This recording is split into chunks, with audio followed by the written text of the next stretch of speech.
software development, programming, coding field that I would never leave. Just pure creativity, passion, and innovation.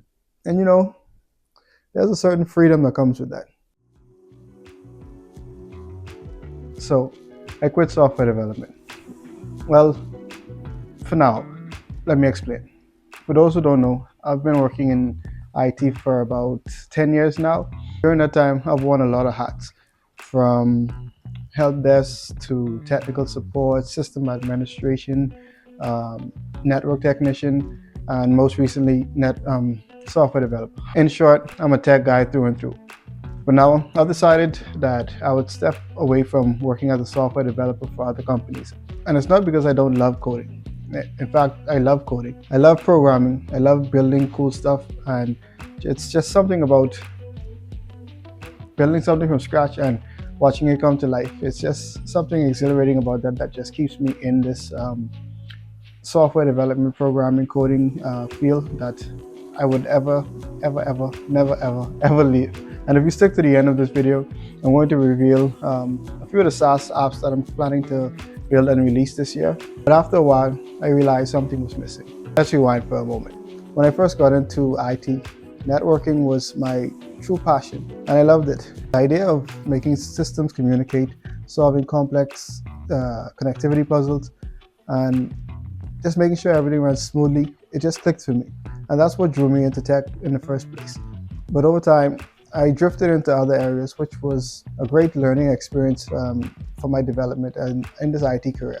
But it always felt like networking was calling me back. And now I'm answering that call. And so I've started working as a network engineer again. It's a role that feels right for me. It's like coming home. The beauty of it is I'm still in tech, still solving problems, still making things work, just in a different way. As for programming, I'm not giving it up, not even close. I'll be here coding my own projects and businesses on the side and showing it here with you guys. And these are projects that I'm truly passionate about and things that I really believe in. No deadlines imposed by someone else, no chasing features that I don't really believe in, just pure creativity, passion, and innovation.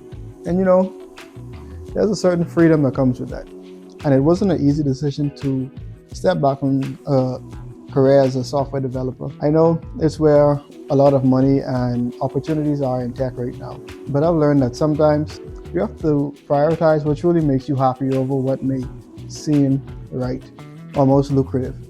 And for me, that means returning to networking while keeping programming and building apps and SaaS apps as a creative outlet. And this year, I plan to revisit some of the old projects that I've built or started to build and complete those this year, like my Wheeler, FitSpot, and Saver apps that I showed here on the channel already. So I'm going to actually complete those apps and put those on the Apple and Play stores for you guys to download and maybe find them very useful. I'm also going to be building some other apps, one that I call Romy. This one is a new app idea, a new SaaS idea that was kind of given to me. How it came about was kind of interesting. So I was trying to come up with business ideas that I can start this year. And I came across this book called $1 Million Weekend by Noah Kagan. And in the book it says basically to send a message to friends or people that you feel know you best and tell them that basically you're trying to come up with a business idea, can you help? And that's what I did. So I sent a message to a few friends telling them this is what I want to do, and from there I got some ideas for some businesses and some apps. And this one in particular, it stood out to me. I did a bit of research on it quickly as well, and it seemed like a more viable option out of all of the other ones that I got, and so it basically came to the top of the list. So in short, Romy is kind of a travel app that I'm just going to tell you guys more about it later down when I start to introduce it here on the channel, but just keep an eye out for that one. And I was also able to flesh out another business idea. Though this one isn't a SaaS app, it's something that I think it's worth me pursuing and trying to see if I can get it done. I've set a few milestones that I want to achieve this year, and I've created a system that I think is going to help me to achieve those milestones. And a key feature while I was coming up with this system was to set milestones instead of setting like a huge big goal. And the reason why I set milestones is because, see, goals are like saying you want to climb a mountain. It's the big picture, the ultimate destination. But milestones, they're the checkpoints along the trail, the base camp, the halfway point, and the summit itself. The thing is, a goal can feel so overwhelming because it's way out there. It's like staring at the peak without knowing where to start or how far you've come. Milestones, on the other hand, break the climb up into smaller, achievable steps. Each milestone is like a mini win. It keeps you motivated and shows that you're making progress. For me, milestones are the smart play because they keep me focused on what's next without losing sight of the big picture.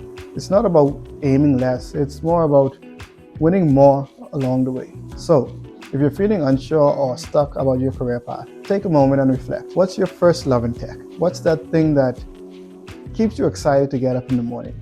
Maybe it's time to rediscover it. I'm still building cool stuff, still chasing my dreams, and still staying true to myself. And that's what really matters. So, thanks for listening to my story.